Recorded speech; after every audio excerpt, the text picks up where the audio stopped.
আজ পবিত্র ঈদুল আজহা অর্থাৎ ত্যাগের ঈদ।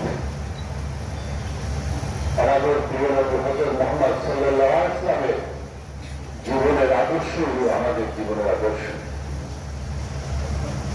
ওনার জীবনের শেষ সময় জন্মসাত দেওয়ার আগে মা আয়েশা রাদিয়াল্লাহু জিজ্ঞাসা করলেন, হে আয়েশা, আমাদের ঘরে কত সঞ্চয় আছে? মা আয়েশা রাদিয়াল্লাহু উত্তর দিলেন, 7 দিরহাম।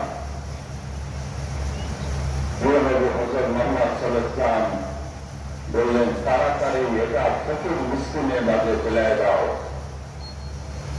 এই কথা বলার পর উনি আবার জ্ঞান হারাই ফেললেন।